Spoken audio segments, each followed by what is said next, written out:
we're really at a crossroads here. I know that's trite. I know you've heard that before. I know people have said that all the time, but we really are at a crossroads here. Look around you. It's drag queens in schools. It's 18-year-olds joining OnlyFans. It's the filth on TikTok. It's this country not having a border. It's the idea that our kids and we, this generation, are never going to own anything. Think about it. 20 years old, 30 years old, 40 years old, debt slavery, never owning a house, never owning a car, never paying off their school, never making an income to support a family, never being able to have a family. Families being split apart, marriages being torn apart, people being corrupted before they're even a teenager by things on their phone, sick addiction to technology. The future is so bleak, but that has changed the calculation. There is no future if we do nothing now. There is nothing to lose. People that are scrambling, trying to protect their ever-shrinking share of what they have are foolish. It's all going away. This country is being ripped apart and raped and looted. We're being slowly poisoned and in some cases quickly murdered and assassinated. And we're killing ourselves every day, inadvertently, with the kinds of things that we eat and breathe and drink and see. So it's not a difficult decision anymore. 1 becomes 2, and 2 becomes 10, and 10 becomes 100, and 100 becomes 1,000,000. People have got to start to radically begin to obey their conscience and tell the truth and do the right thing. People have got to start to get courageous. We're at a turning point here. We have a leader. We have a movement. We have a trajectory. It appears that we're... I don't think he would even say it himself. This was a rant. I'm going to finish this rant. One of my favorite Nick rants. He's talking about Ye, when Ye was launching, and this is right around the time where Nick stopped doing the show as often because he was on the campaign. I don't even think Nick says this out himself. Nick is the leader, but it's bigger than Nick. I'm going to get into it. We're going to let this rant finish off. We're going to have a platform, and this is the time for everybody to turn and look to God and to pray and to ask for strength and to ask for wisdom to get through this time and to transform and sanctify this country. And the alternative is that there will be no country. The alternative is that we will all die a painful death. We'll all see to live our country that we love raped in a way that is far worse than it already has been. The alternative is to see horrors visited upon your children and grandchildren. The time is now to step up and to finally hold ourselves to a higher standard that we all know that we can. We have to listen to our heart. We have to listen to Christ, who is inside all of us. And that's what we all have to do, whether I'm doing the show or not. That's what I'm asking all of you to do. That's what I'm doing. That's what many people are going to have to start to do, and let go of the world. Let go of all of our attachments to things and to status and to money, which we're all caught up in. And the vaccine was a great test of this. A lot of people like to beat their chest, and then they said, take the vaccine or you lose your job. And people said, well, I can't lose my job. This is my real life. Well, you know what? This is real life. And you wake up and go outside and take a look around. That's real life. And if we don't really use our real lives to do the right thing, then it's all about to get really bad, for real, this time, and quickly. So we can't worry about the outcome. We can no longer worry about petty things. We have to set our sights towards a vision of a future where we're living according to our designed purpose and according to God's law. And that's the way it is. And that's the real red pill. That's bigger than we're gonna run on low. Is it really only as big as low gas prices? Is it really only so big as bringing inflation and gas prices and the corporate tax rate back down? Or have we discovered in the last 6 years of this process that, to his credit, Trump started by coming down the escalator? Have we not come to realize over the course of this time, through these developments and a personal transformation happening, that it is so much bigger than just politics? It is personal, it is political, it affects us all, and it affects the universe, it affects reality. And it's a personal decision. It's not about waiting for someone to come in and change the policy and make it better. It's a personal decision that we all have to make to become soldiers of Christ in this war, because it is a war. It absolutely is a war, and we know that very well. Today we've seen coordinated, well, it's been more than just today. We've seen coordinated attacks against young Nick Fuentes. And I'm trying to control myself because I'm heated about this, because I spend too much time. I will completely acknowledge this. I spend a lot of time analyzing what's happening in politics, and this is by far the biggest story to me. There's only one man that has a following like Nick has.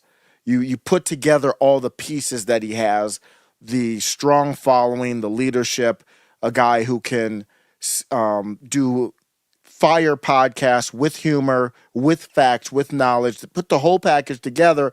There's only one guy that can do that and speaks against Israel and talks about and questions Jews. Who else does that? As far as in the right-wing space, no one does this. Questioning Donald Trump, trying to push Donald Trump to be better effectively. No one. There's not one. There's only one person that does that. You can't name another person. I know you can't, because I watch this space. There is not another person. It's not a coincidence that that person is the one that gets the coordinated attacks. But I'm here to tell you, you have failed. America first is inevitable. When I say it's inevitable, that means you can't stop it.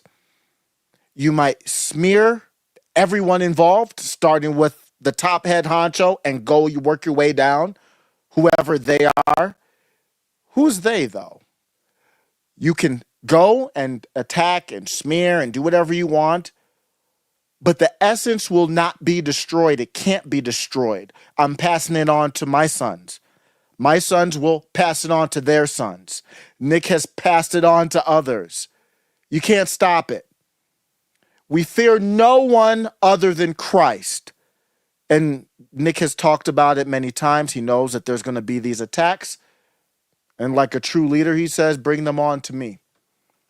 And so they come. But we knew that this time was going to come, because when you talk about Nick, he's a very unique person, because nobody can refute him. Nobody can refute him on any major topic. You look in this chat, you look online. I search for this stuff. I want the counter arguments.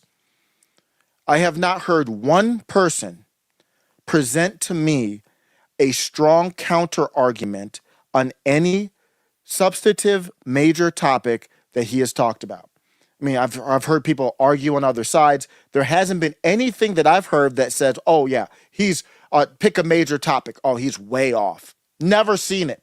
It's the only person in the space I've ever seen it. Name another person, philosopher, anybody. Name another person. I mean, I was just watching Scott Horton on with Comic Dave Smith, two guys I highly respect. They've been off on some major issues. You can't find one. Here's what I'll tell you that I know from following Nick Fuentes. This is stuff that I know. He and the Groyper Army are dominating the X platform. And now I'm adding TikTok in there. I don't know where it is now. I don't go on TikTok anymore. I've been uploading recently to it, and I don't even look at the uploads. I've just been uploading through my program to it. But I don't know TikTok like that. But I do know for the Your Body, My Choice, that he was dominating TikTok at that time, at least in the political aspect of it. It was after the Trump win. That was the number one story.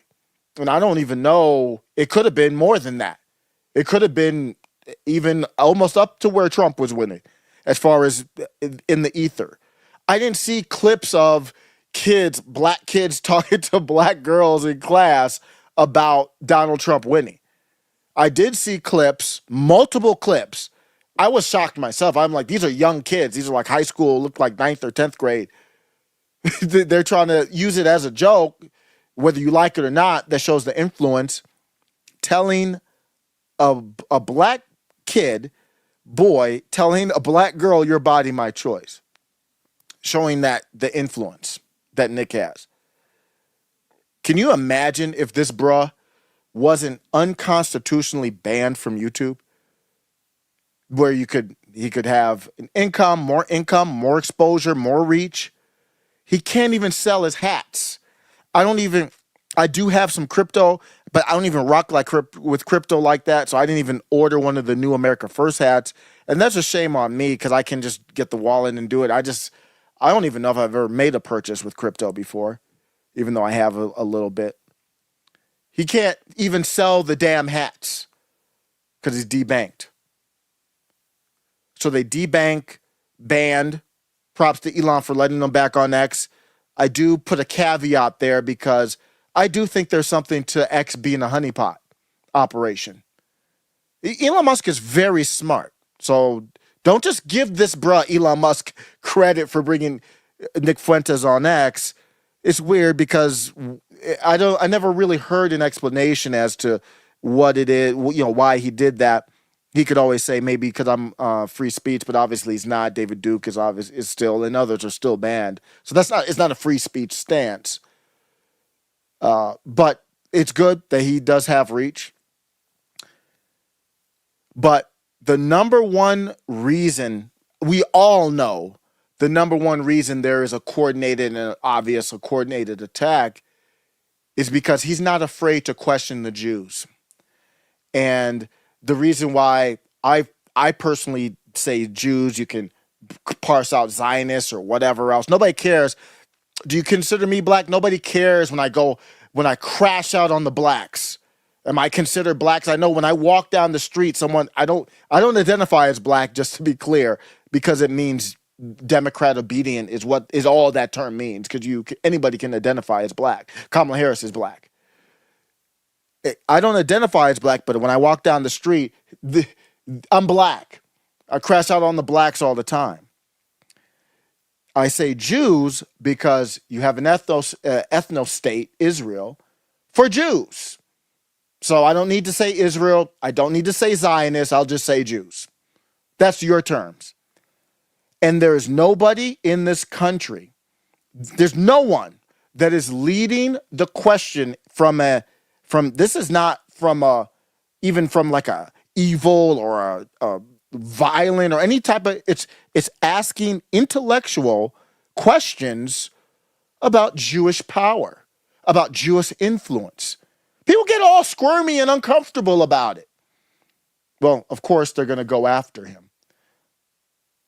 That's the number one reason that this is happening. Another thing is, you might be surprised.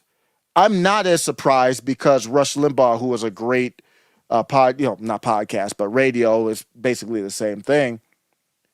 He had a lot of Democrats, a lot of left listen to Rush Limbaugh because Rush Limbaugh was just great talent. And Nick Fuentes is the same thing after October 7th. I'm not naming any names, but I've had leftists that you might even know tell me, oh, yeah, you're right. Because I tell them about Nick. Some people like, oh, wow, because they know I wouldn't be telling people to watch a show and tell me what you think about it if it wasn't fire. I don't have time to listen to trash. I told them, hey, listen to it after October 7th. Well, I didn't tell Dr. Carlson Borisenko. She did on her own. And you can see she's like, whoa, this bruh is something else. When he was talking about Israel, Middle East, Palestine, just unparalleled with that discussion. Nobody's more knowledgeable. Nobody's more prepared. Marketing skills through the roof.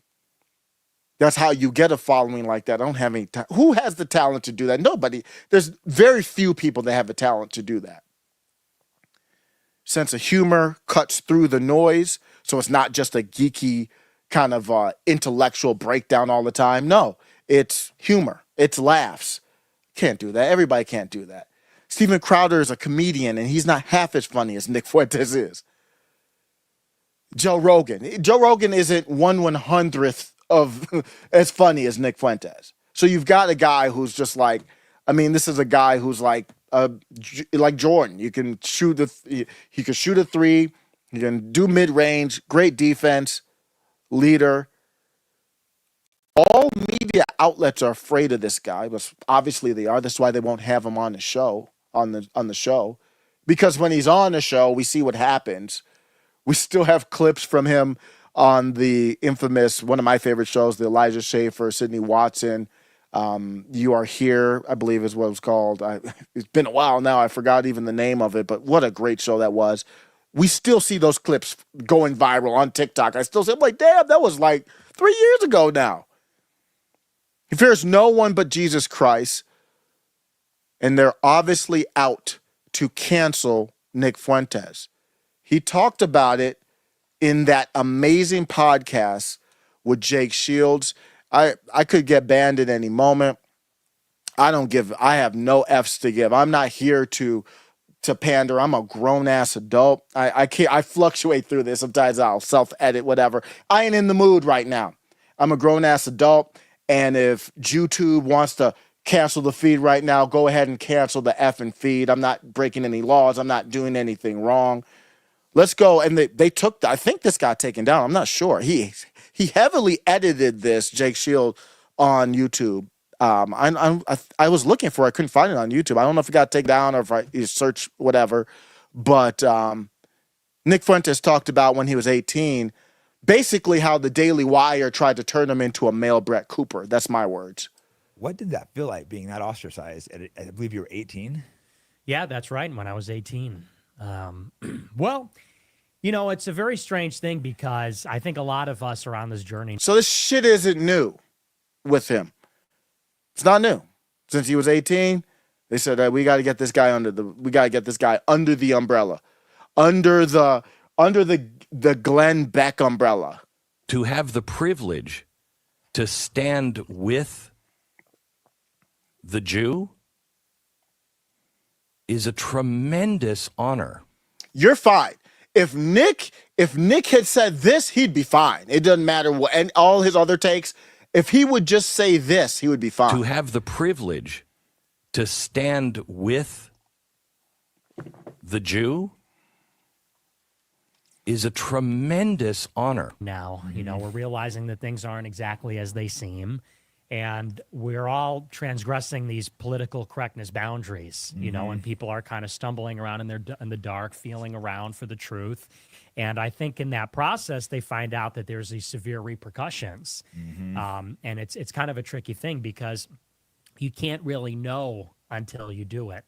It's not until you put your hand on the stove do you realize it burns. And so for someone like myself, I was very young. I was 18. And I literally, it was as simple as just asking the wrong question. You know, noticing, pardon the expression, certain things, certain inconvenient things, asking the wrong question.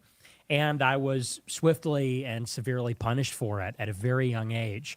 And so for the past 6, 7 years, it's been a very lonely, difficult journey.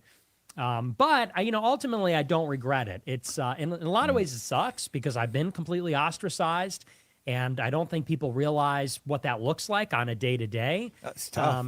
It is. It's I wouldn't brutal. want it now. And at 18, I couldn't imagine how tough that would be. You know, I'm 45, but 18, being ostracized from society, that's just brutal. Yeah, but that was brave of you to, instead of apologizing and backtracking, you march forwards.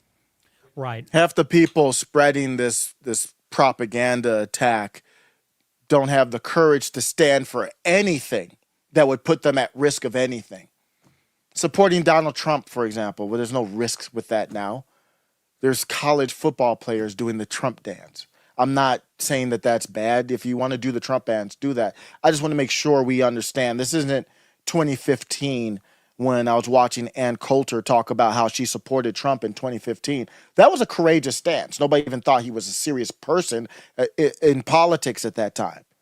Now, it wasn't the whole heat against him at that time. That didn't come until 2016 and then after he had won. But it was still a more courageous stance. Before you spread propaganda about someone, tell me what courageous stance you have. Tell me what stance you have outside of Conservative Incorporated, from the Blaze or the PragerU's of the world or the Ben Shapiro's of the world. How about you, Matt Walsh? What's the courageous stance that you have? Somebody who I highly respect. That's why I'm mentioning him. Michael Knowles. You had the viral video with the Eminem and the Thanksgiving. It was fire. Fire. You can't find a better 60-second short video. That's the perfect 60-second short video. Retention throughout. Funny, pertinent, relevant, on point. Bitch, what is your courageous stance that you have right now? You have none. Yep. Well, and, you know, I realized from a very early age and when I started that I was, and I really, you know, not to be self-righteous, but I joined politics for the right reasons. You know, a lot of people get into this stuff, become career politicians or career in commentary because they want to be famous. They want to get rich. I was always just passionate about politics. I love the country. And I went where the truth led me, and I never looked back. And, you know, there was always something in me where I said, if people don't want to associate with me because of politics, then they're not good people. You know, I didn't think you're either a super boring person or you're a very shallow person or you're just not that interesting. You know, I'm interested in the people that break the rules, you know, and have something different to say. So it was never. If you want to shift the Overton window, and I think that's what he's talking about here, is you've got to drag that thing. You can't be halfway on that. So if the Overton window is at my body, my choice, and you want to shift that thing, and I disagree with Nick on that. That's not that's just a kind of a personal. I'm more liberty oriented. Nick kind of probably used to be in that lane, and he went authoritarian, probably because you look at the libertarians now, and it means nothing other than loser. So I don't even want to be called a lib. Don't call me a libertarian. That will piss me off, because they're nothing but losers who don't understand power. And that's why he went the more Christian authoritarian or Christian futuristic route, from my understanding. But if you want to move that Overton window, it doesn't go from, and Nick didn't make this up, but now it's his because of the 100 million view tweet. It's your body, my choice, forever. We're taking that back. You have to have an edge. You have to have something about you to take it back. Otherwise, you're no different than the GOP. You're a George Bush. You're a Jeb Bush. You're Mitt Romney. You're just a waste of space. You're just the typical GOP on Fox News. That's what you are. If your goal is to do that, that's fine, but you ain't moving any window anywhere. A huge loss. I mean, it's more difficult this way, but I feel like in the long run, I think you'd probably agree it's more rewarding because you meet a lot of good way people. more rewarding. But I was also in a situation where I was already extremely popular, so no one really wanted to disassociate with me. So I can still walk through all those scenes. Guys know they can't really ostracize me that easy, so I can still cruise through these things. People still want me. Maybe people that don't like me, they still think they can get something from me. So I haven't felt anywhere near the repercussions you have. So did you lose a lot of like personal friends like in high school? And all of them, yeah. I had I had a friend group that I was with in high school. It was like 7 or 8 guys, and I was friends with them throughout the whole 4 years, and we were pretty close. And I was friends with them even through college, my first year, my first and only year of college. But after I really started getting hit by the media, they completely disassociated. And to this day, I only speak to one of them. do you think Yeah, because they didn't want to get debanked, deranked. Look at Laura Loomer. We talked about Laura Loomer. I honestly think the only reason there's her personality, she's unpredictable. And in business and politics, you don't want something that's unpredictable. And that hurts Laura. But I think a part of it, which I admire, so it's good. I think it's good in the long run that she's not in the swamp. I am disappointed for her if she wanted to get a job with the administration. But for sometimes God works in mysterious ways. But for Nick Fuentes here, listen to what he's talking about. Friends with them even through college, my first year, my first and only year of college. But after I really started getting hit by the media, they completely disassociate. They disassociate. That's, in my opinion, that's why Laura Loomer, even though she obviously, you look at what she's saying, agrees with Nick, she wanted to distance herself from Nick because she couldn't get a job. Alex Stein has a clip online. I think there's maybe other ones I've seen, but the Alex Stein one, he has 2 clips that I've seen online from the great Graper Clippers out there that he said, well, I had Nick on my show and I got the call. He literally said, I got the call from TP USA. And he said, paraphrasing, he's like, well, I just had him on the show. I wasn't even endorsing anything. And they were like, you got to make a choice, bro. Either you are willing to have Nick on your show. It doesn't matter if you agree with him or not. If you're willing to even just have him on your show, you're done. You can do that, but you don't come around here no more. TP USA says that. So that's why his friends scattered like roaches. Because they don't have any courage. They don't stand for anything. All this talk from your favorite influencer is absolute bullshit. When your favorite influencer says, I don't like DEI, it's bullshit. It's just absolute nonsense. You can tell it by this is the litmus test. What's their stance on Nick Fuentes? That's the litmus test right there. And to this day, I only speak to one of them. Do you think they believed it or think they were cowards? Oh, they totally believed it. They you know, I'm sure some of them bought in, some of them were cowards. You know, it's kind of interesting. Half of them, they bought in because they bought into the propaganda. It was a different strong propaganda against you. It was really strong. Well, and it was a different time, too. I feel like now political correctness has receded. Cancel culture's receded a little bit. But back then, it was just getting started. So half of them bought in, and they started making trouble. And the other half said it's not worth the trouble. And so even though they kind of had my back, or they didn't buy into it, they said, well, we don't want this guy around. He's causing all these problems. And that's the cowardice. If you want to make that calculated decision, I'm not going to make any. You make your decision how you want to live your life. But I don't want to hear you spreading no propaganda about nobody if that's the decision that you make. Yeah, I mean, it's been, backlash. You're the most backlash person I've ever met. And in the fight scene, I've rolled with mobsters, Yakuza, Hells Angels just out of prison, like head guys in the gang, people that are not the best, people that I shouldn't have been hanging out with. No backlash from that. Yeah. Guy got out of prison for murder, head guys in Hells Angels. No backlash. But you... Oh, this guy! I think you've never been arrested. Do you even drink? No, don't drink alcohol. Don't never do had a sip drugs. of alcohol. Don't womanize. Don't should be someone that people look up to, and that's the ones like Jake. You can't associate with him. But I'm kind of like, fuck you. You can't tell me who I can associate with. Right. Well, and the thing is about that is people, I feel like, have this presumption that all these political trends we're seeing are organic. It is the way it is.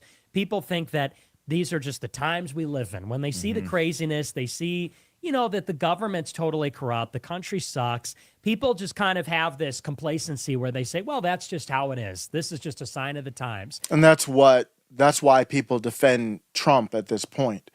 Now, we just found out that Trump is going to nominate Kash Patel, which I think is a good nomination for director of FBI. He has a lot of words to back up if he is confirmed, which I hope he is. But people look at Trump and they look at it where you can't criticize him because of what Nick is saying there. It's because I'm satisfied. This is the best we can get right now. He's better than Kamala Harris, whatever that means. Anybody would be better than Kamala Harris. I don't even know how that is a defining factor. But okay, even Trump has won right now. Can we say, well, we like this person he nominated and we don't like this one? No. There's a lot of people who are afraid. They still look to the government as Big Daddy. They're really no different than the leftists, really no different than the blacks. Many of the people that support Donald Trump, at least, are no different than the blacks with the Democrat Party. I don't think it's different on the right because they look at Trump that way. I don't think they look at J.D. Vance that way. So I don't know who's going to take the mantle, if it's going to transition smoothly to J.D. Vance. It probably will because the tech, he's Peter Thiel's behind him, Elon Musk and all of them are behind him. So they can kind of manipulate things a little bit and get that momentum going. But there's no authentic, like for the blacks, it doesn't matter who the Democratic card. It's literally a 80-year-old Dixiecrat who can barely speak, who's said things by their standard. I don't really get into racism stuff, but from their standard, they would say if anybody else said what Joe Biden has said throughout his career, he'd be a racist. If Joe Biden had an R by his name, he'd be the biggest racist possible. Down south, KKK, eulogizing racist. But they support him just because he's a Democrat. On this other side, Donald Trump is the one that represents a different party. And so it's just him. But when you compare just him to the Democrats, this is, to me, this is what Nick is talking about. This is part of what he's talking about. That these are just the times we live in. When they see the craziness, they see, that the government's totally corrupt, the country sucks. People just kind of have this complacency where they say, well, that's just how it is. This is just a sign of the times. But you realize that that's what they say when I say, well, look at Trump's foreign policy. Every single one of them is a absolute diehard Zionist. Does that does that raise any alarms to you? Is that odd to you? No. That's why. You want to feel comfortable. You don't want to challenge. And there's not many people who challenge effectively, meaning that can move the needle, that can trend, he could make it in articles. And some of them are hit pieces. Most of them are hit pieces, but still cutting through the noise. It's him. That's why he's under attack. the reason you will never get pushback for associating with a mobster is because who would do the pushing back? The people that push back against me are paid to do it. It's groups like the ADL, SPLC, Media Matters. And what are these groups? They're political nonprofits. That's not it. It's everyone. Everyone in. I was chatting with somebody earlier today. They said, well, what is Con Inc.? Con Inc. is every single conservative, right-wing, whatever those terms mean, they're self-described right-wing conservative outlets that do not question Israel. That's Conservative Inc. And every single one of them is against him. Where do you think a lot of these things, like Candace Owens fell out with Daily Wire? And before she fell out, while she was on Daily Wire, she was talking about there's these hit pieces coming out on me. She couldn't say anything. She was trying to help people understand the Daily Beast and others were doing these hit pieces on me. Where are these coming from? The call was coming from inside the house, allegedly. That's what she was trying to tell us. So what my point is, it's these Media Matters, ADL, all that, in conjunction with people who pretend to be against them, in my opinion. They're not for-profit companies, and it's not a real business. They don't make stuff. They get paid by donors to look out for people that say the kinds of things that I say. And they're paid to stalk people like me, harass people like me, and ultimately spread lies. And you could see that with the ADL, SPLC, Media Matters. Oh.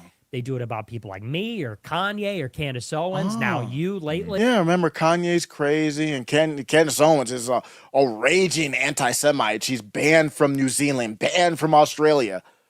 Yeah, she's really, really dangerous person. Anybody that says, and it's, of course, it's interested. It's politically motivated. It's political actors putting up the money for political nonprofits, and they operate as the pain mechanisms, like a protection racket against the people that speak out. And once you realize that's what's going on, you realize it has a solution. You realize, like, there are flesh and blood people getting paid money by flesh and blood billionaires to attack other flesh and blood people for saying very specific things because it threatens their political interest. And that's the part that they don't want to get out. It's really that process because, the way that it's able to go on is people just think, someone like myself, well, I got canceled because I'm a bad guy. Yeah. I sort of had it coming. That's what they said, yeah. Right? I had it coming. I said something, and they say, well, freedom of speech isn't freedom from consequences. You shouldn't have been controversial.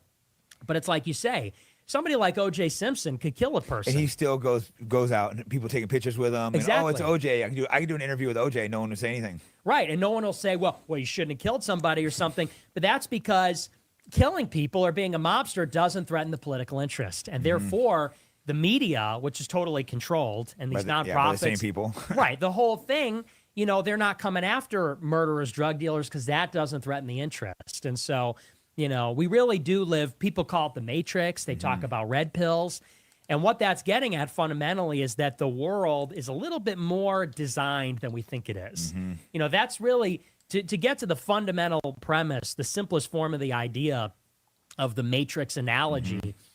In the movie The Matrix, they realize we're living in a simulation. We're realizing that it's a designed, created illusion, but everyone thinks it's just how things are. Everyone thinks, you know, we just kind of were born into this and it's what it is. Yeah.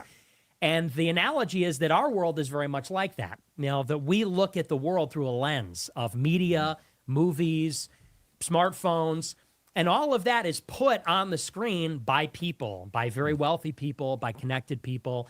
And they're not putting I highly recommend this podcast. I'm going to move to a different clip. Let me look at the comments real quick, and then I'm going to go to a clip when he was on Fresh and Fit.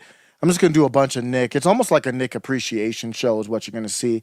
I am a little heated to see that, because to see this coordinated attack, because it's what they're trying to do with this is not just discredit Nick, because they can't, with ad hominem, they can't get at him with any substance. What they're trying to do is send a message to Jake Shields, the guy who was just interviewing them there. We're going to do that to you too. We're going to do that to you, Myron. You keep crashing out. We've been seeing you crash out on the blacks. Myron is. Though, leave that bro alone. If you're black or if you're Jewish, just leave that bro alone right now, because he's got jokes and energy. He is crashed out, beyond out on y'all. He called somebody the niggler the other day. I showed my wife. I was like, that was wild, man. I don't have the clip ready, but he was in a Twitter space, and this black was in the Twitter space, and they hate Myron. And he wasn't really saying anything bad. He just wasn't saying anything at all, just talking and not saying a lot. And Myron is like, what are you, the Riddler? You the niggler? I was dying, man. But this dude is on another level, so just leave that bro alone. But they're trying to send a message. Elijah Schaefer, they're trying to send a message to Elijah Schaefer. They're all watching this. They see, oh, there's this. Okay, they're really going at Nick now. I mean, what's next? So I'm going back. I didn't play the full clip, but after that, he talks about how Ben Shapiro wanted to bring him on, turn him into a soft, just like a Brett Cooper, a male Brett Cooper, because they saw his talent. You love Israel, and you're like Matt Walsh or Michael Knowles, but younger. So he was like, nah, I have questions. You don't have answers. Stay the hell away from me. I don't trust you. And ever since then, they've been trying to go at him. So the Daily Wire won't going at him. All the other people going at him. Then you look just recently. They send who, I don't know what they, but recently, factually, a fat, old vegan Jew showed up to his doorstep, and he had to use Jubion to Jubion, bitch, get off my doorstep. Literally had to do that to get knocking on his door, ringing his doorbell. We're not cool like that. Stay away from my crib. I will let people know I don't have mace. I don't have Jubion. So there'll be another thing greeting you if that happens. Let's take a look at the comments here. Christian, what's up? Appreciate you stopping by. Great friend of the show. Says, valiantly staying awake. Want to stick around for this one. Good evening, man. Yeah, it's a good one, man. It's a good one to talk about America first. And the beauty is that I think Nick's created a movement, and it's more than Nick, but this one's going to be about Nick. But created a movement that I don't know of any central person that's like, oh, replacing Nick, but it's almost like you can't stop the movement. It just, there's no way to stop it. So you can do all these attacks and all these smear jobs or whatever. That's what they do to Oliver. They did it to Trump. They're doing it to Pete Hegseth. Is that how you pronounce his name? The defense secretary. And here's what I would say. Pete Hegseth coming out with some letter that his mom is an email from his mom from like 2018. It's the same type of thing. Now he's rabid Zionist, so it's not as vicious as what they're not as concerned as Nick, in my opinion. But you here's what I've learned from Donald Trump and Eric Delay. because when I first started streaming, I was blue pilled, basically, still coming out of the blue pill and not understanding this stuff. And what I learned from Donald Trump and Eric, those are the top two guys I learned this from. And Nick is well more versed, debate and all that. In general, so I'm not saying what Nick should do, what Nick shouldn't do, but in general, you should always be, my philosophy, you should always be on offense, at least publicly. If you're talking privately to somebody you love, respect, and trust, that's different. You don't need to always be that's not good to always be an offense in that situation. Otherwise, you're going to burn bridges potentially. It's not going to be productive. Got to have people that you trust. But publicly, even if it's with dialogue with somebody you trust, if it's a public conversation, you don't need to be offensive against somebody that's not your enemy. But you should never be defensive. There's an allegation. I don't respect you in the first place. Why would I be defensive? Why would I defend myself to you?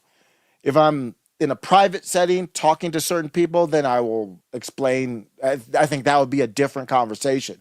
But publicly, you're going to get this. If you come at me with ad hominem, you're going to get ad hominem back.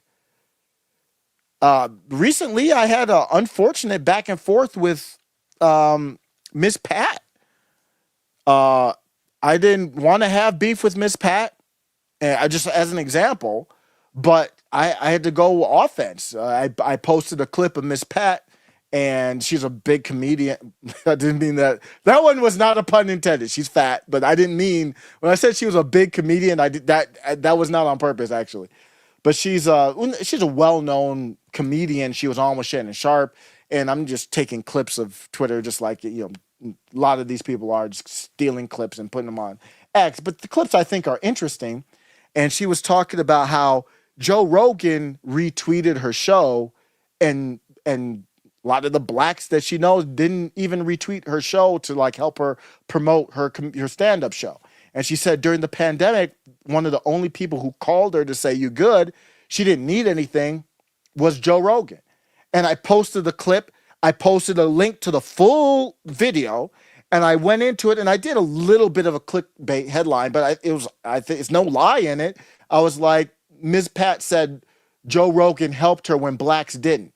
She literally said it was about the retweeting of the show. So then she came back at me and said, you liar. And I was like, bitch, if I said you had got up early in the morning to work out, that would be a lie with your fat ass. This is not a lie. If you want to add context, whatever, don't ever call me a liar. And the point is, that was me learning, because if I had done that early on, I would have been like, oh no, I didn't mean bitch. No. And then we kind of smoothed it out a little bit, because I don't have any beef with her. But the first thing is always offense. I don't know you. I don't respect you. Hopefully we can get to some type of agree to disagree or I don't need to be vitriolic. I'm not trying to be vitriolic. But if you come sideways at me with ad hominem or just a flat out lie, then you're going to get ad hominem back. I'm not defending myself. I'm not doing none of that. We'll go there if we need to. And that's Pete Hegseth, Nick Fuentes, anybody, Eric July, he already know. That's who I learned it from. But that's my take on that. And that's why a lot of these people blocked me. James Lindsay blocked me. James Lindsay, just really disappointed in him. I don't know what happened to him. I've called him the general in the culture war, and I've been a supporter of his, but that sometimes it goes south. But thank you for the super chat, Christian. Appreciate you staying up for it. Wow, people talk about Enrique Tarrio, 19 years in prison, and he wasn't there. Yeah, that's crazy. People talking about my body, my choice in the chat. What are people saying about that? Let me see. I'm just picking up random comments here. Your body, my choice was a troll, not his nuanced position. Nick believes it ought to be God's choice for us to enforce with laws with regard to abortion. Yeah, absolutely. And not everybody gets it. And even some of the people who get it are worried about the optics of it. But I just want the Overton window shifted. and I don't even agree on abortion. I think it really should be left up to the states. I'm perfectly fine with that. I like federalism. Spud Ruckus says, I think some of it does have to do with making a martyr out of him. Shapiro and other larger figures will talk about him without using his name. Well, they're scared of. It's just a flat out fact. I would be too. I'm not. If I had to do a debate, I'm not debating that, bro. That's not for me. The only person that really right now that I think can hang with him that is comic Dave Smith, and I've been trying to. I don't have any influence, but I think there would be a good. I don't want a debate. I'm grown ass man. What we need a debate for? I would like to see a discussion. Those two are the top of the liberty, the top of authoritarianism, as far as Christian nationalists come. That's a great discussion. They're the first discussion. If you have not heard, I think I should go back and clip some of that. I mean, some of the stuff is a little bit, it's not outdated, but it was from 2020 or something. It was from a while ago. But that was a great conversation. I should even clip the aftermath, because I didn't even know, I knew who Nick was generally, but I didn't know his content at that point. But I did know Comic Dave Smith, and Comic Dave Smith was raving about Nick Fuentes after that debate. He was like, man, this kid, I wish he was on my team. He's like, this guy is for the real deal. Comic Dave Smith does not talk about people like that often. So Ray's talking about J6, still talking about threw Groypers under the bus and got arrested for J6. Yeah, I know. Yeah, I don't know. I don't know the full details of that. I've heard Nick explain it. I don't have any concerns there. But here's my thing. That's fine. If you have concerns about Nick and J6, well, it's weird because I don't hear people talk about Tucker. Do you not have any concerns about Tucker Carlson? Explain to me, and this goes to Ray or anybody else, explain to me how you have concerns about Nick Fuentes, but you don't have any concerns about Tucker Carlson. Remember when Nick Fuentes had to go off on Tucker Carlson because Tucker Carlson came like a bitch? Again, like Voldemort from Harry Potter. His name isn't mentioned. They're scared. They can't even mention the bruh's name. I saw yesterday Ian Miles Chong, who isn't even American. He has never even been on the land. He said that I'm a Fed. And he says it's not clear what Nick Fuentes wants other than the elimination of all Jews. I swear these people lie every day. They make up a new lie, fabricated every single day. They say it's not clear what he wants other than genocide. Genocide. For those, there might be people who don't know his content. This never been uttered, even close to being uttered from Nick Fuentes. If somebody wants to utter that, they can. We're champion.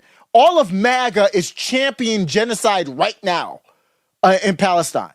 So if people want to do genocide the other way, they can. That's not my position. That's not his position. So I just want to make sure that's clear. I'm not going to be playing that game, but that is not Nick's position. And that's when you realize it's coordinated. These people are shills. They will do and say anything. They will make up any lie to stop the American people from having a voice, because that's really what it amounts to. So there was a lot of positive reaction, but there is a coordinated campaign. Did you notice that ever since I said I was going to go? What's happening with Nick now is attached to what happened to him when he was 18. It has never stopped. Up against Trump. It's like they flipped a switch. But ever since I said I'm going to begin this campaign, it has been like, it's Tucker, it's Milo, it's Ian Miles Chong. And by the way, at least in both those cases, they're pieces of shit. Tucker has a little more credibility. They're all supported by Elon Musk as well, who owns the X platform, which can turn the dial on amplifying whoever he wants, whether it's a quote tweet, whether it's in the algorithm. We would never know. We don't have a dynamic view of the algorithm, so we don't know. But he's a Fed. It's like ever since I said I'm going up against Trump, everybody started to do this line about Fed, January 6th. Why weren't you arrested? That's been the response. They're not actually engaging with what I'm saying. They're just saying, oh, I think he's a Fed now. And just to sidetrack for a second, Nick's address, how did the vegan Jew show up at his doorstep? His address got doxxed. How did that happen? X has X, whether I agree with it or not, I actually don't think doxing, if the address is public, I actually do not think doxing is illegal or should be illegal if there's no like violence attached to the statement of posting the address. You could argue maybe there should be legislation. I don't know, but I don't think that actually is. I talked about it when Elon Musk was getting doxxed from his public information I don't know if it was public or not, but the information, I have to revisit it, from his private jet. I don't know if you remember. There's this bra that I think he got banned from Threads too, who posts the location of these people's private jets, which I ain't in the business to. That's not my lane. But in the discussion, Elon Musk was heated about it, understandably. But so he has a platform policy of no doxing information. So if you have a platform policy, it doesn't apply. I haven't checked recently. Well after the Your Body, My Choice post went up, in that comment section where it was his address publicly in the thread, no banning, no deleting of it, no nothing. This was well after the tweet. It had been up for the doxing had been up for quite some time. When JD Vance got doxed, or he didn't even get doxed really. Number one, he's running for public. He's a vice president. That's not I don't really want to treat him differently, but it is different when you're running for VP. You're vetted. You're out there. That's a lot different. You got Secret Service protection. It is a lot different. And the address was public. It wasn't private information for JD Vance. And then not only that, the address was never directly on Twitter. It was a link to, what's his name, Ken Phillipstein or whatever, to his Substack. He's actually a good writer. It was to his Substack.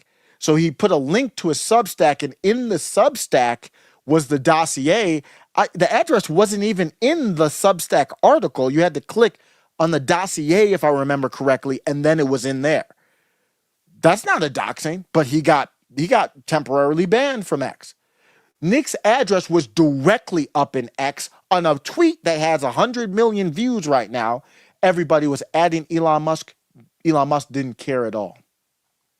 It's like, first of all, and I said this on Twitter today, it's pretty audacious for Tucker Carlson to make that insinuation when his father was a CIA agent for 40 years. So his father's basically, so the whole point of me playing this is, if you have a problem with Nick and think Nick's a Fed, go ahead. That's not my take, but I don't know. Go have your take.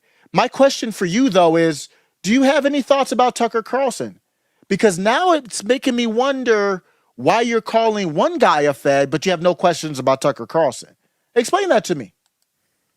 My father didn't even go to college. His dad was running Voice of America at the height of the Cold War. He was literally running the U.S. propaganda outlet that is run by the CIA.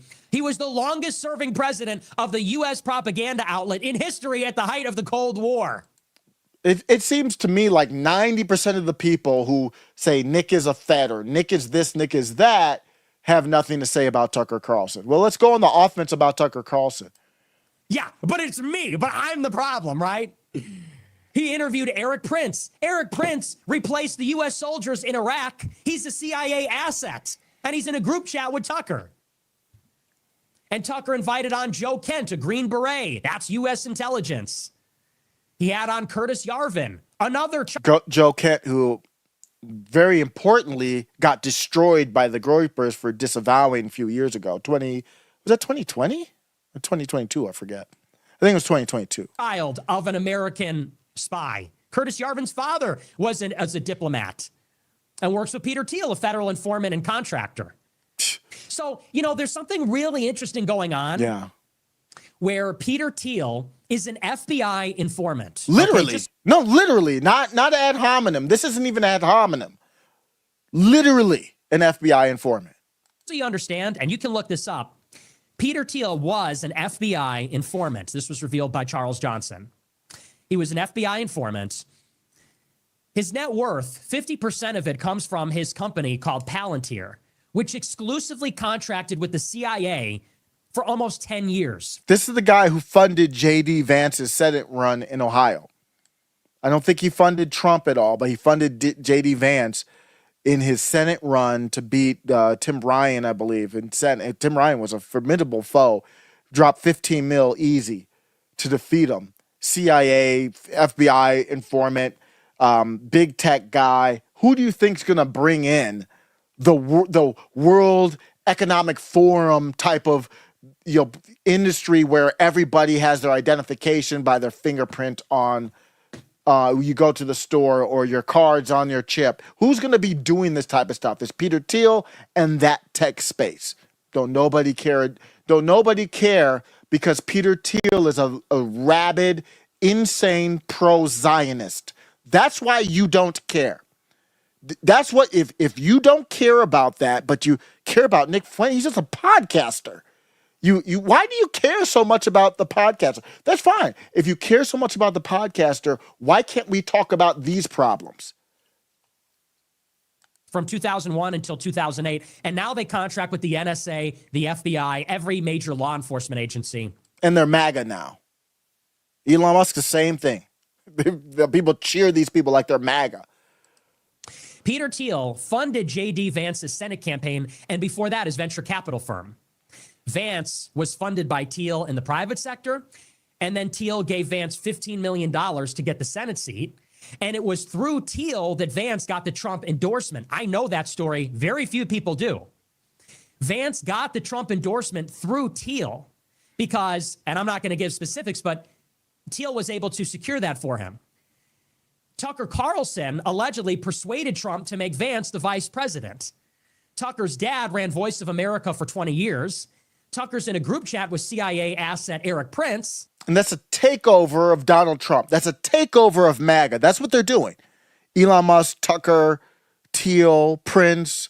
It's a takeover of your movement. Corrupted, co-opted. And this guy's saying, I love Donald Trump. I can't support it until he gets free of that, or at least has these couple things that I know he can do. And he's the one that gets attacked. You're the asshat, not me. And Tucker also was good friends with Joe Kent. Joe Kent, who was funded by Peter Thiel also in 2022 in his race in Washington. And he was intelligence. He was a Green Beret. So, in a word, there are many people on social media who see nothing suspicious about all of that. Being a federal informant, being a contractor with the CIA, working for the Green Berets, pushing these people on Trump. Tucker collaborated with Max Blumenthal to produce a hit piece about me in retaliation because I went against Joe Kent. Max, who do you think's spreading the stuff now? All of that. Being a federal informant, being a contractor with the CIA, working for the Green Berets, pushing these people on Trump.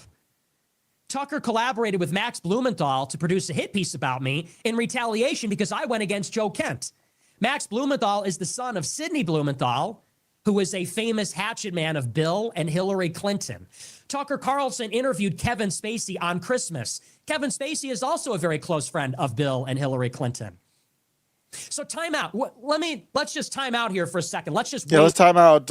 Ray Studios Fair Question says, do you have questions on Andrew Tate with the fact that his father was in the CIA? Yes, I do.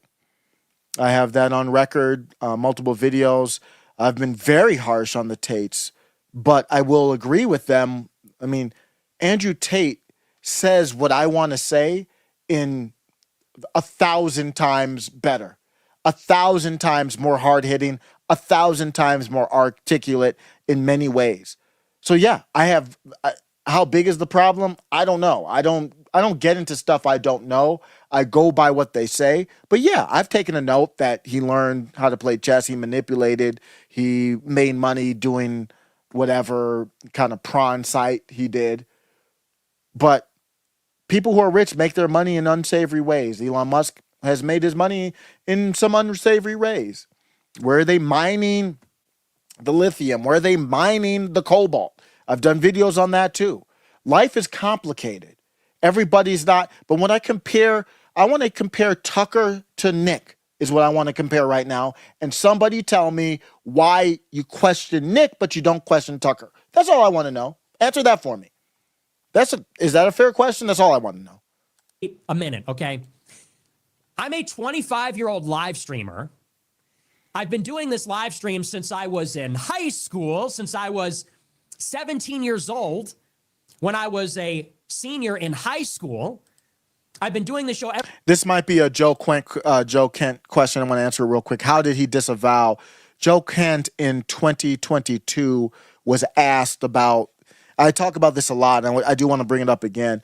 He was asked about Nick. I forget what it was. Whatever blew up, and they were asking everybody who had kind of been Nick friendly or whatever what they thought about Nick, and he disavowed, just like J.D. Vance called Nick a white supremacist. I didn't hear Kamala Harris use the word white supremacist once in her presidential run. Not once. I didn't hear it. Maybe she did. I didn't hear it. J.D. Vance said it twice about Nick, both times. So Nick's got everybody. The Democrats don't like him. The populist left, they actually are not the highest against him, but they still don't like him. They don't understand him, a lot of them. But more people are on the populist left. But even Steve Bannon doesn't like him. And MAGA doesn't. So you see, he's put himself, because of his takes, and I haven't heard one person, give me a take from Nick, a serious take, that you disagree with and what's your disagreement. I'm still looking for it. Why is it so hard to find? So he's the one that's not afraid to say these things. And then everybody's after him. Every single person. Everybody. So that's why you have this perfect storm where he's the target. But Joe Kent disavowed. And what you might ask, well, what do you want Joe Kent to say? Joe Kent never endorsed Nick Fuentes. So there's no need to disavow. Donald Trump actually kind of did that after the dinner. He was like, I don't know, Nick. But I think it should be stronger than that. It should be more like Vivek. I need to have that clip. But Vivek was asked about, I don't know if it was Nick, it was a white supremacist or something like that. And Vivek went off. He's like, he was basically paraphrasing. He was like, bitch, I don't subscribe to your verbiage or whatever. I never announced, I never endorsed anybody. I'm not, even though I don't like that take, it's better than a denounce. It's like, I didn't ever endorse. If I never endorse somebody, I don't need to denounce them. I have endorsed Nick. So I stand with Nick, but it's fair for somebody to ask me, what's going on with Nick? What's your take on Nick? Fair. I've endorsed Nick, but name somebody I have never really endorsed. I don't know, Clavin or something like that. I never rocked with that nigga in the first place. I don't care what's happening with Clavin. I literally don't know what's happening with that dude. Every night practically since then for the past 8 years, I'm suspicious. But all of these people are not. Yeah, that checks out. That makes a lot of sense. Yes. It is more suspicious to have only been put on a federal no-fly list, only have your funds frozen after investigation by Chainalysis, which is connected to the CIA, only to have been subpoenaed by Congress, only to have been banned from every credit card processor instead of being arrested. That's far more suspicious than your dad runs a CIA propaganda outlet and you volunteer for the CIA and then you support the Iraq war and call for regime change for 20 years and then you exclusively interview other CIA-backed candidates or CIA agents like Vance, Joe Kent, collaborate with Clinton allies like Kevin Spacey, an accused gay pedophile, and Max Blumenthal. Yeah, but I'm the sus one. Okay. And I would say to Tucker Carlson, because, he was the one who brought the allegation against me, let's do a show then. And you don't even have to do it on your network. You think I need the platform? I don't need the platform. I would invite him onto my show or whatever. You can interview me for a written thing. I don't care. And you know my take on this. If you are in this space where you get behind a microphone and somebody's effing name comes out of your mouth, you better be able to invite them on their show. I say that from time to time. If your name comes out of my mouth, we can do a show anytime. As long as I can record it, you can record it. And I don't do any hostile debate types, like debate to just debate stupid stuff. And Tucker Carlson didn't say Nick Fuentes' name, which is even more bitch made. But we all know he was talking about Nick. Nick says, well, we can talk about it. And Tucker all of a sudden is just like, oh, he's off on his wonderland interviewing very friendly people while he takes pot shots. That's bitch made. That's not respectable. This bra brings the heat and says we can talk about it. Ideally, his show, because it's very interesting. And people might say, oh, that's a clout chase. Well, one, he called me out, not the other way around. I'm really not. I don't watch that show because I haven't cared what Mike Cernovich has to say since 2016. Not very timely stuff for a man my age. So I don't watch his show. That was petty. But for anybody that says, oh, why would he give you a platform? Oh, you're just clout chasing. Let me tell you this. When Tucker Carlson accused Ray Epps of being a Fed in connection with January 6th, he issued an invitation every night that he made that allegation for Ray Epps to come on his show and explain himself. Ray Epps sued Tucker Carlson for calling him a Fed, which he did repeatedly. And every time Tucker called him a Fed, insinuated he's a Fed with January 6th, Tucker said he's invited on the show to explain himself. It's very interesting. Tucker didn't say my name, and he didn't extend me the same invitation. Why not? Why is that? Why not? Explain that to me. You made the insinuation. You made the allegation. Just like with Ray Epps. Why not? You're a journalist, Well, right? you know why. We know why, because Nick would just destroy everything about Tucker Carlson. You don't know what Nick's going to say. Nick's very connected, knows a lot, very smart. Tucker would wants no part of a public conversation with Nick Fuentes. That would not be a good thing for Tucker Carlson. Cyan with the $20 super chat just says, good evening, small donation. Greatly appreciated. Great friend of the show. You see, member of the channel. Thank you, Cyan. Yeah, very generous. Let's get back to Nick. I got a bunch of clips from Nick here. When you go to Canada and Argentina and Spain and you meddle in other countries' elections, you're doing that as a journalist, right? Ostensibly, that's the cover. If you're still a journalist, why don't you ask me? I've been trending for 9 days on Twitter, 40,000 mentions today. We had the top replies to Trump. We had 4 trending topics during his Twitter space. Groyper War II is covered in Newsweek, MSNBC. It's going to be covered in the Washington Post. So it's not that it's not newsworthy. Mm-hmm. So why don't I get the same courtesy? Kevin Spacey was given an invitation. He was accused of raping kids. He gets a chance to rehabilitate himself on the Christmas special. A lot of people forgot about that. I didn't, because I don't forget. A lot of people forgot that Tucker interviewed accused gay rapist Kevin Spacey, and they laughed and laughed, and they had a great time on the Christmas special. Not a lot of tough questions, like how all his accusers died mysteriously. So he gets a chance to explain himself and rehabilitate himself. But I am the one who will not be named. Mm-hmm. Tate, yes. Alex Jones, yes. Candace Owens, sure. Donald Trump, Vladimir Putin. Kevin Kanye Spacey, West. interview them all. Didn't Ray he do Epps, Kanye come on the West? show. I'm really courageous and tough. I'll interview you. Tucker's a very intelligent guy. Go ahead, press me. Press me. Do your worst. Bring it on. It's such a slam dunk case. You're an intelligent guy. You've been a journalist for 25 years. What's there to lose? I'm so absolutely sick of the lies that are coming from these, and they are the ones that are the feds. And there's actually with me, it's like, well, why didn't you get arrested? Here's a very simple explanation. I didn't trespass. People say, why don't you answer? I've answered it 100 times. I answered it under deposition, under penalty of perjury before Congress. You can look it up. It's public record. And I've addressed it numerous times. You can look at the video where I was on the Capitol complex. I wasn't even near the Capitol building. They say, well, why weren't you charged? What would I have been charged with? Incitement? 1, doesn't meet the legal standard. 2, no one else was charged with incitement. They say Brandon Straka was charged with presence on prohibited Capitol grounds. I wasn't in this threshold of the doorway like he was. And I've explained it 100 times. On the other hand, you've got people, it's like, I applied for the CIA, my dad ran the CIA, and all my friends are in the CIA. Yeah, that's not suspicious. But you know what it comes down to? Let me put it very simply. It comes down to this. If I was a good little guy, and I went on this show every night, and I said, hey, everybody, vote Republican, the Democrats suck. No, that's not enough. They would have no problem with me. No. They would have no problem No. You got to be a good boy with me.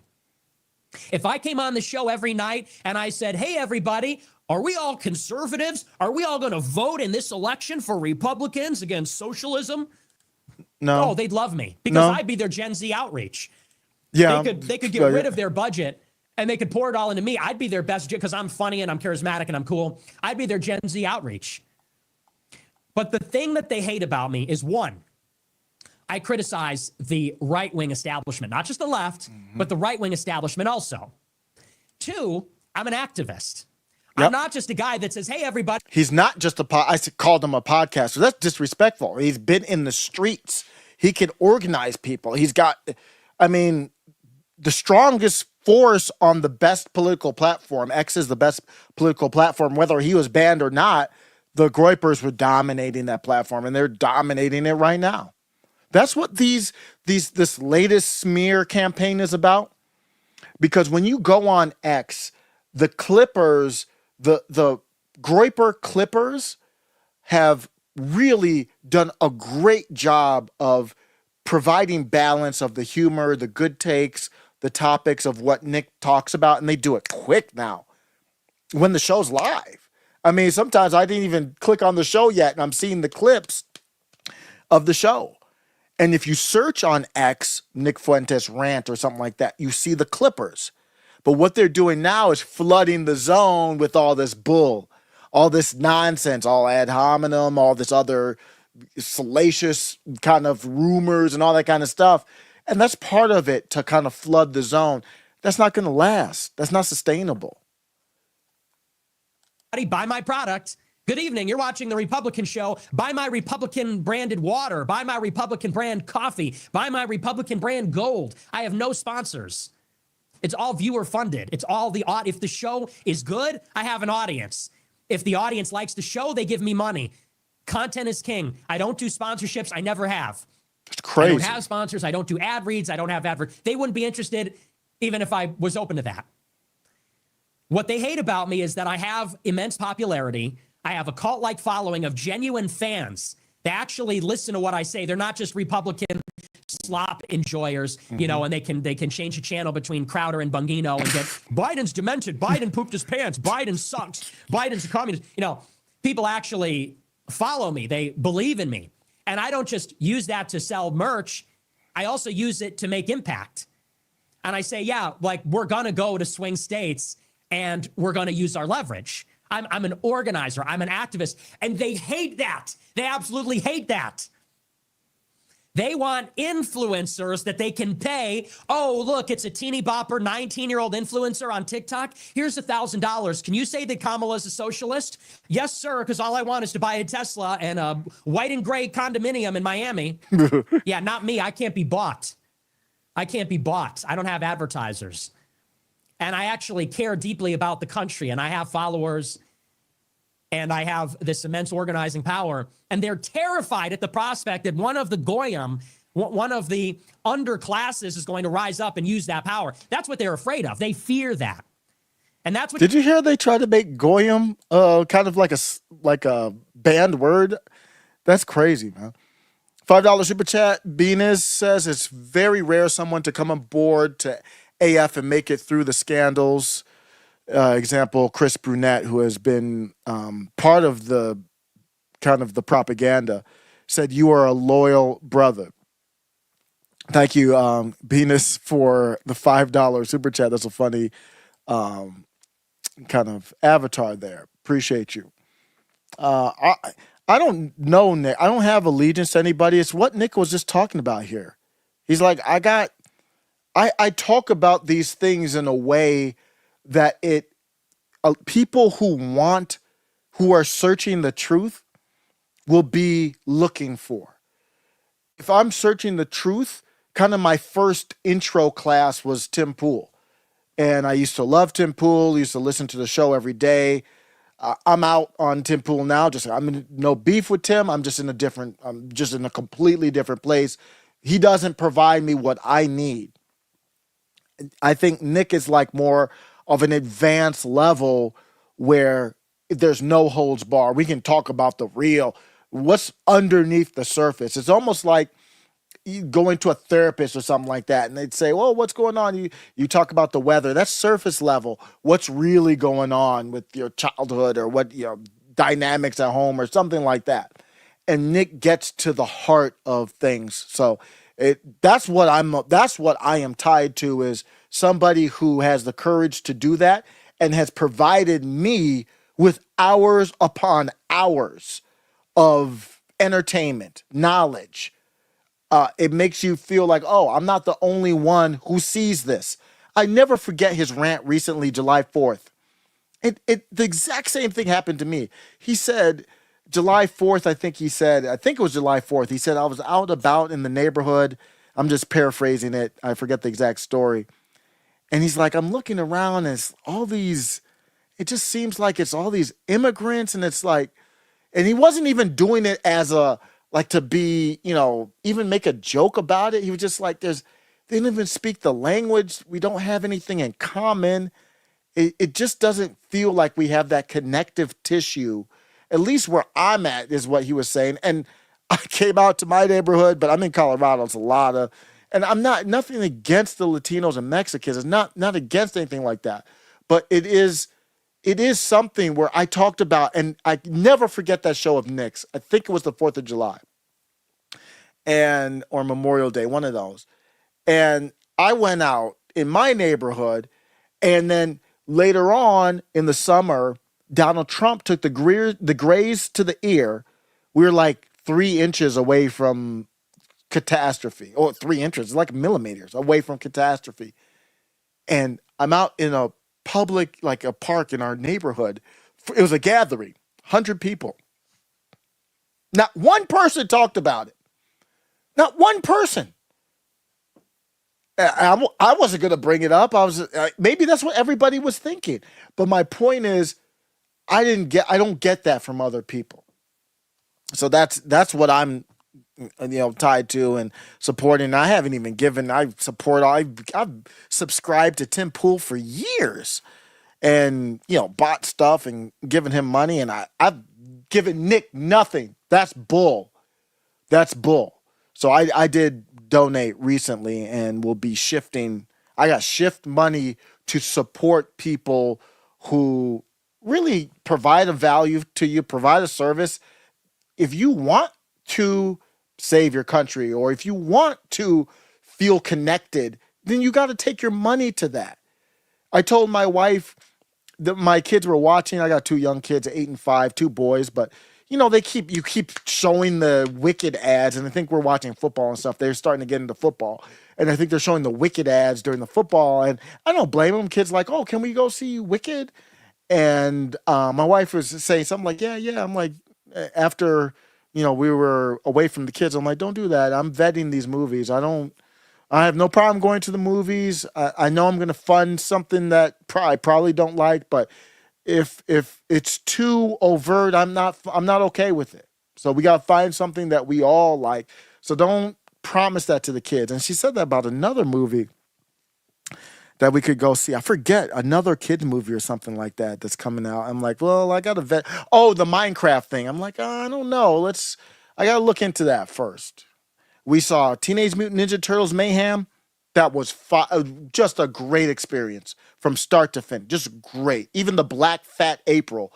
I don't know if I apologized because I still don't like race swapping, but they did a great job writing that. That was a great movie. That was great. Perfect. Saw the Super Mario Brothers. Those are the last 2 family ones we've seen. But those were both good experiences. That's all I want is just, if you're into the gay, that's fine. Go watch it. Go read the gay books. Go do the gay movies. And from what I heard, Wicked doesn't have a lot of that in it. But if you're gonna be these 2, Ariana Grande and this weird looking black going on this tour, crying and talking about the gays, and I'm like, man, I don't need any of that. I'm not supporting that. I'd rather give Nick money than support that trash, or the way that you're promoting the movie trash. And there is a little bit of, they showed the scene. It's like, what do I need to see this gay stuff for in my movie? What is this about for a kid's movie? So yeah, I gave for the first time. I donated to it wasn't even on air. It was like I was just like, you know what? Let me do this before I forget. Just a 20 to Nick, and that I'm gonna figure out the crypto thing. If I don't know, is he still selling the hat? and try to get the hat. The hats are fire. I would have got the hat if he doesn't have a credit processor. We're okay with that. This is the right. This is the same people who are posting this salacious propaganda don't care at all that this bro doesn't have a credit processor. And they're the same people who Mark Andreessen was on with Joe Rogan, and they're all talking about this debanking and all that. But of course, with Nick, they don't care. Elon Musk retweeted it, and people were like, "Oh, Elon, thanks for retweeting it." Elon Musk is a Zionist. Understand that Zionists don't apply free speech to anything that hurts Zionism. That's what it means. It's Zionism over everything, over God, over Jesus, over Bill of Rights. So when a Zionist says you should have the Second Amendment, the right to keep and bear arms, they do not mean that for an anti-Zionist. They do not mean free speech for an anti-Zionist. So don't give these people Zionists credit for anything. But Nick was talking about like how he's an activist.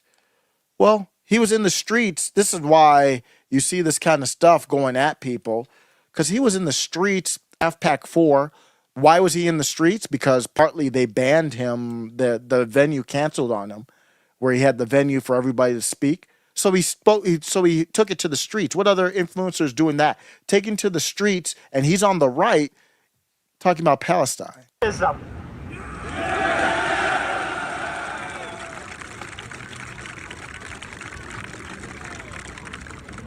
And you can see it in what they're all about. Over there in Palestine, they are slaughtering innocent women and children, blowing them up. They publish these articles, and this really is sad. They publish articles and they say, you know, there's actually a virtue in hating Palestinians. Some of them say that the children that are being slaughtered deserve it because of Hamas. And this is where you see that fundamentally, it's not even a matter of a 5% or a 10% disagreement. These people fundamentally disagree because they don't love their enemies as Christ tells us to love them. And I said this at a speech last year because I have this reputation like I'm such a hater. Am I a hater? Do you think I'm a hater? Love speech, love speech, love speech, love speech, love speech, love speech. I think really, if you get to know me, I'm really more like a lover, right?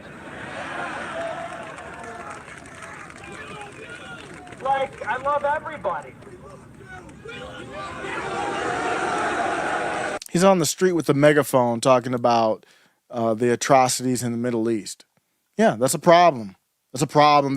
There's a lot of problems they have with him. Cyan says, Tim lost me with his support for the TikTok bill. I feel he doesn't understand that can be used to go after other media if they choose to. The Uniparty cares not for the rule of law. I think that's one of the things where just my impression is Tim just had a trouble admitting where he was wrong. I think Tim knows he was wrong on that bill. So yeah, for me it's more the Israel thing. But the TikTok bill kind of had to do with the Israel thing. He acknowledged that, but then the way that he was talking about the Groypers really heated. He got me heated. Tim was a part of this thing because he has to do what he has to do, man. I'm not against Tim, so I'm not gonna crash out on Tim. I don't think I've ever crashed out on Tim. I'm not crashing out on Tim. Oh, thanks, Spud Ruckus says that's a great stance to have about media and kids. Ray says, speaking of Wicked, have you heard about the adult website link on the back of the toys for the movie? I saw the posts. There's posts on X about that. I didn't go to the website to confirm, but I did hear about that. I'm not surprised. I'm not surprised at all. Yep, Usual Suspects. I think it's a perfect story. Who knows? I don't know who's behind it. Obviously, it's a coordinated attack, but I don't know who's behind it.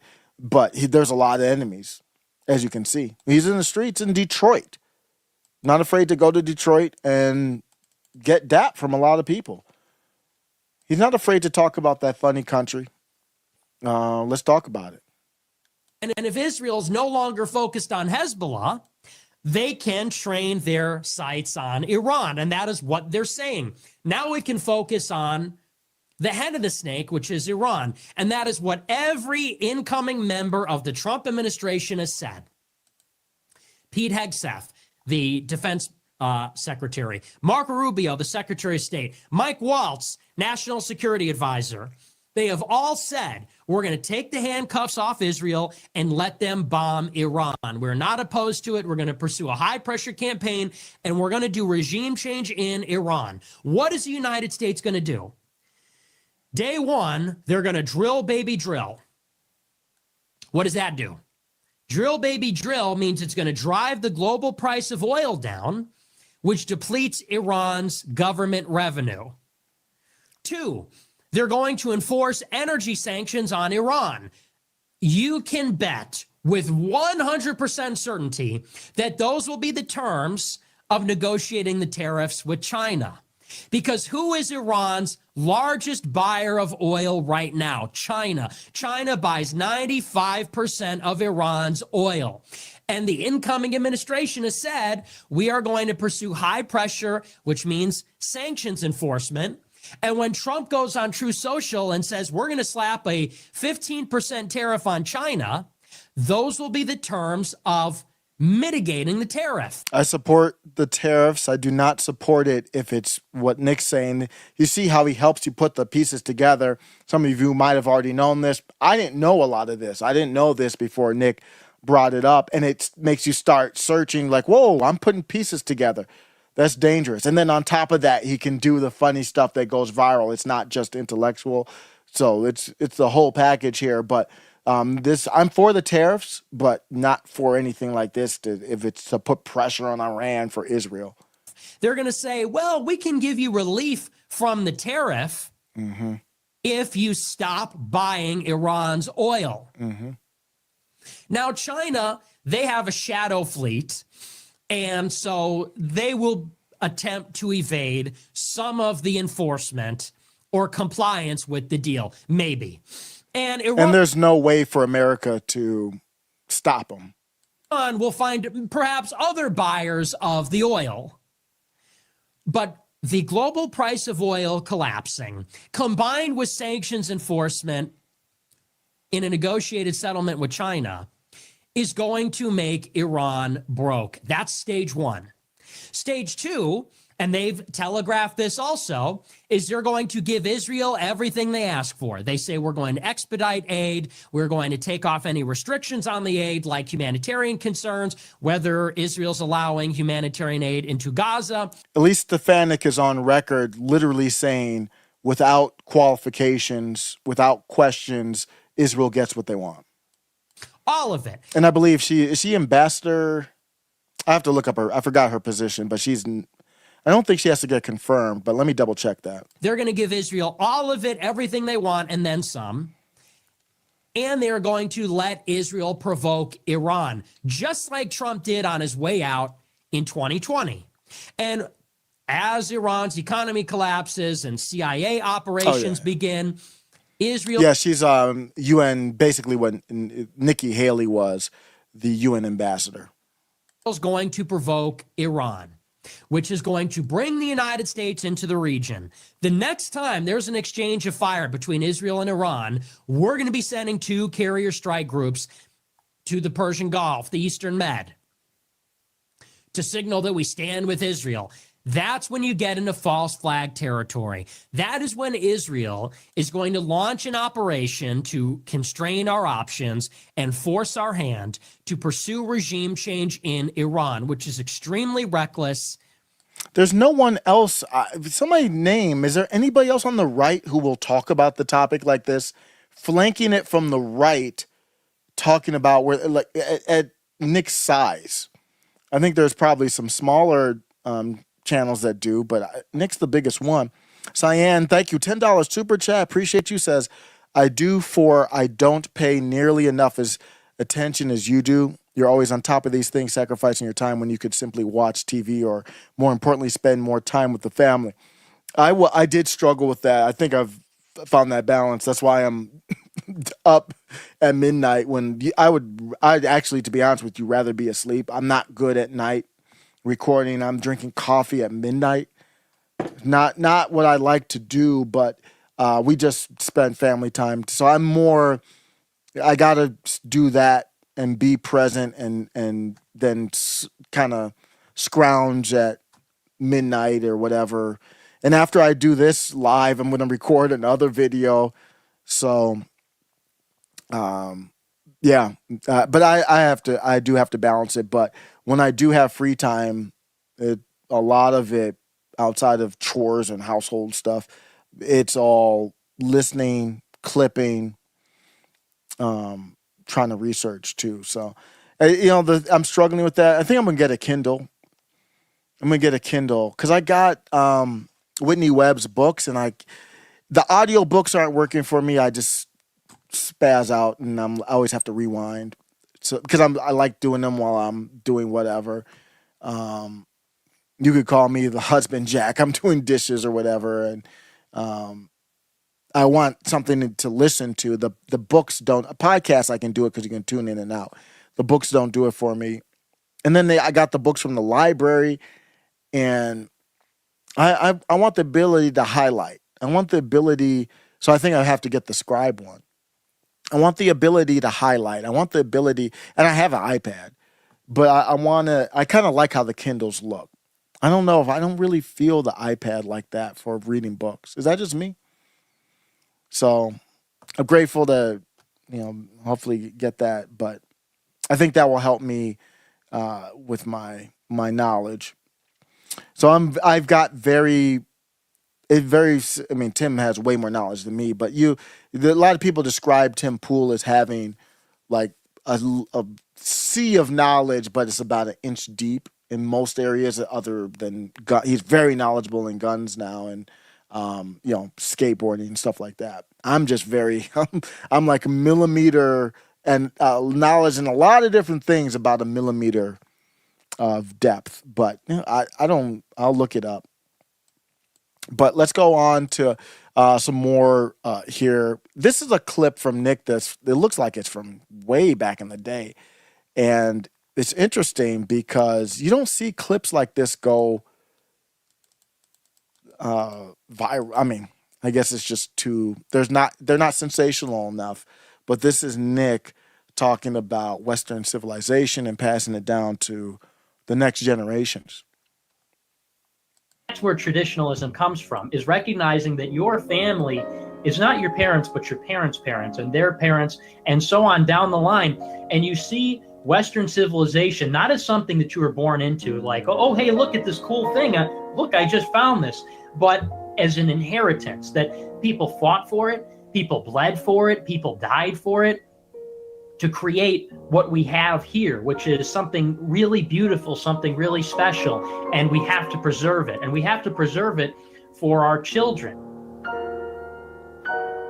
And when people tell me that it's our obligation or right or just that we bring in people who have no respect for it, who hate it, who do spray paint on statues and take them down and destroy them, and they bring over their culture, which is alien and different, and try and infuse it so ours doesn't even look the same, I want my grandchildren to look like me. I want my grandchildren to grow up in a country that I grew up in and have all the same benefits and all the beautiful things that my ancestors created for them. And you look at Italy.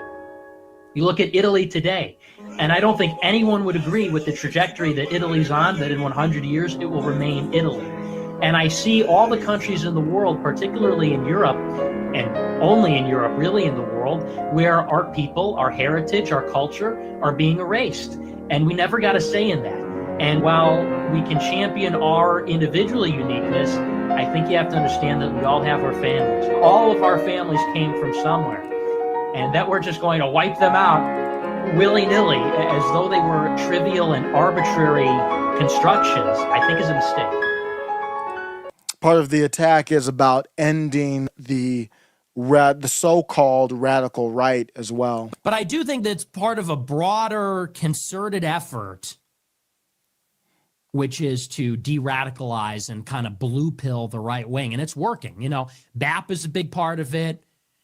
The Musk acquisition of Twitter is a big part of that. Now they're pushing all this messaging where it's like soft pro-Israel, soft, you know, they're calling it colorblind meritocracy, this wife guy, girl dad stuff. And so they've basically stripped away the most potent critiques of feminism, the most potent critiques of multiracialism, the most potent critiques of foreign influence. And in doing so, you just now have the establishment, mainstream, conservatism. You just rebuilt that. And they called it a revolution. They called it revolutionary. Now you got people in favor of tax cuts and, you know, stuff like that with like vaccine skepticism. Okay. Criticism of feminism was like a cornerstone of the alt-right. It was the manosphere. It was pickup artists, incels, black pillars, lookism. Now, basically, everyone in the right is a feminist now. You look at the Nancy Mace thing, that's part of the reason I was crashing out on that.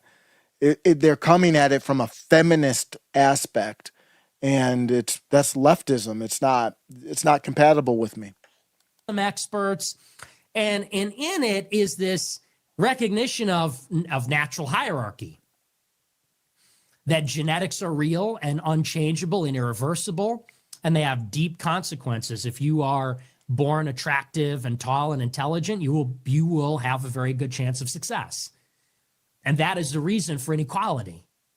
And that is baked into the cake. You know, that is a red pill. That is a right-wing view, fatalistic, hierarchical, traditional view of the world.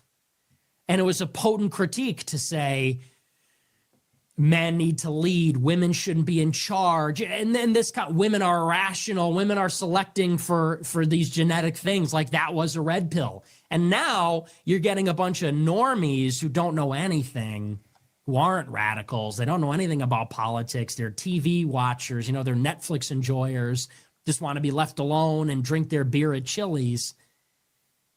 And they want something that is like relatable, like their yoga pants wearing wife. Yep. Let's take a look at this. This is what he's talking about. The GOP, this was my concern, getting hijacked from basically Silicon Valley. The GOP has been hijacked by PayPal Mafia, right? Elon Musk, David Sachs, J.D. Vance, Jacob Hellberg. The GOP has been hijacked by little tech. They've been hijacked by these disruptive venture capitalists in Silicon Valley that work with the intelligence community. They got funding from In-Q-Tel. They got funding from Sequoia. They all come from the same, Y Combinator. I'm still waiting for a critique of all this substance that he's saying. All come from Stanford or whatever. They have infiltrated the GOP. They have bought the GOP. The GOP is now their brand. They also own now X. They own Twitter. And if you recall, during the election over the summer, people like myself and Pearl and others were saying women shouldn't vote. Repeal the 19th. We were saying, if women are so dumb that they're going to go to World War III and ruin the economy and open the border to keep abortion, then that's proof that women shouldn't be able to vote. Remember that? And everybody flipped. Everybody freaked out and said, no. Don't say that. Don't say women shouldn't vote. What are you trying to do? Prevent women from turning out in the election? Remember? You know who realizes the most that women shouldn't vote? You probably know where I'm going. Women realize that the most. Remember that? All the laser eye emojis, all the AI generated profile pictures, all these prominent Elon Doge accounts, they were all really going out saying anybody that says repeal the 19th is trying to sabotage the same battle that we're talking today. You see the thread continues through everything. The old post from Nick to the newer posts. it's the same AstroTurf people who were for the wife jack meme, who are against him talking about repealing the 19th, all that kind of stuff. I've talked about it before. My opinion on the 19th is let's do this. Selective service. If you don't have to sign up for selective service, you don't vote. GOP. And so understand, like, you have, without your consent, been conscripted into the GOP army. Like, we can't be funny on the internet anymore because it might make the Republicans look bad in the election. And that was the logic, literally. Like, we are anti-feminist. You think I give a damn about a Republican Party? Some people came to me, think about the optics. The optics for who? I don't give a damn about a GOP. I thought that's what Trump represented. Like, I don't give a damn about a GOP. We are in favor of patriarchy. We are against women having the right to vote. We're against all those things. And we make jokes about them and we're serious about them. But during the election, of course, female turnout was a big problem for Republicans. It was a big electoral problem because Democrats were using abortion to summon women to the polls. And people are still doing it. The Your Body, My Choice came out after the election, and people still came to me about the optics about it. It's not even about the election. They just are uncomfortable about it. And the person I was chatting about it didn't even disagree with it. Said, okay, I get it. It's kind of an edgy joke, but they didn't like the optics of it. And this election was bifurcated on the basis of gender. The men voted for Trump, the women voted for Kamala. Yep. And it was a man against a woman, and abortion was the big issue, and contraceptives or fertility treatments, I should say. And so because of the election and the voting, they said, whoa, you can't be that anti-feminist because, hey, we got an election to win. And I'm over here like, we? Who's we? Yep. When did I sign up to be earning votes for the Republicans? I'm sorry. When did I sign up to go and be like a GOP booster? Yeah. What booster goes to speak at FPAC? They could do that. They could do an outreach. And I was dead serious when I said it, and I'll say it again. Why would Donald Trump go to the Libertarian Party and speak, but not go to AFPAC and speak? Why not? That's fine. If he doesn't want to, then you're going to have a hard time getting the AFPAC vote. I mean, at least you should, unless, and I would go hard at the Groypers or, anyone who said, I'm going to support, some people did, but if Nick were to support Donald Trump when Donald Trump wouldn't go, he went to the Libertarians to get booed. Nick doesn't look at Donald Trump would not go to AFPAC and get booed unless he said some stupid shit about Israel or something, but he wouldn't do that. He went to the Libertarian Party National Convention, told them what they wanted to hear, and they still booed him. Why wouldn't Donald Trump go to AFPAC? Okay, he doesn't have to, then I don't have to vote for him. This is what I'm going to end with here. We know that the knives are out, but the thing that I like about Nick is he kneels for no man. There's fear no one other than God. I told you so. Yep, I am smart, and you are not. I was right, and you were wrong. But I appreciate your humility, and I hope you will listen to me next time. I hope you learn your lesson. $5. It is now literally you plus the Groypers against the entire world. You cape for absolutely nobody and don't give a fuck. I don't know how you do it, Lamau. Only good things. Also, the wife jack meme is perfect for frauds like Brunette to LARP having a wife. Dude, literally. Why is it that I'm the only one that has to take an unpopular stand on everything? No one else will I have to take the unpopular stand on Israel, on Trump, on Jews, on women, on whatever. And I'm always getting attacked and name called. And it's like, how easy it would be for me to just be like a basic bitch. Hey, everybody, remember to go to the gym and love your wife and don't eat the bugs and don't live in your pod. And hey, guys, Israel's not everything. It could be so. I'm laughing because that was literally me when I started streaming. This is me. Guys, this is me when I started streaming in 2020. Life and don't eat the bugs and don't live in your pod. And hey guys, Israel's not everything. Like it'd be so easy. My life would be drama free.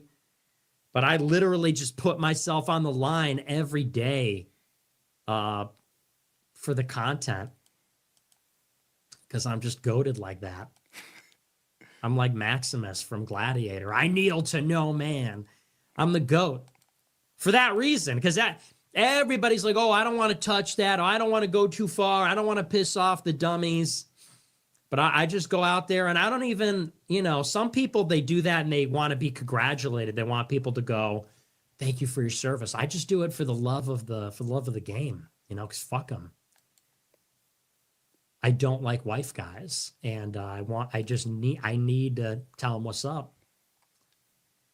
And yeah, they're gonna attack me and everything, but somebody's got to do it. Same goes for the rest. So few people are willing to just stand on business like that. Everybody acts like they want the smoke, but they don't really. Nobody wants to stand on business. Jesus first sent $5. That is the topic for today. I appreciate everybody. I'm going to be out. I got to do at least one video recording after this. I want to make sure I'm not too sleepy. I do have another channel where, remember, before I go out, you can follow. This is going to be more of the stuff where, I don't know if you remember a while back on the channel, I was kind of just doing react videos. I was like, damn, the react videos got like 100 times more views. These react videos have no substance to them. There's nothing. I mean, it's just, I like them because I listen to a lot of podcasts, whatever. So I have another channel just for the reacts now. It used to be called the Tim Pool After Show, and then I changed it now to After Show Carnage. I'm doing a solid 2 uploads a day on this one here. And it's just going to be just these reacts. So much more, I don't want to say vacuous, but it definitely won't be deep diving into the JQ. I'm not going to be Glenn Beck. To have the privilege to stand with the Jew is a tremendous honor. You can say the Jew as long as it's a compliment. So YouTube, I have the privilege of standing with the Jew. So if there's anything that goes against that, disregard that for the show, so you don't have to cancel me. But that topic won't come up on over here. I'm just gonna do straight up reacts on the channel. If you search After Show Carnage on YouTube, that one is I'm trying to pop off with just those reacts. And appreciate y'all. I appreciate it. I'm out.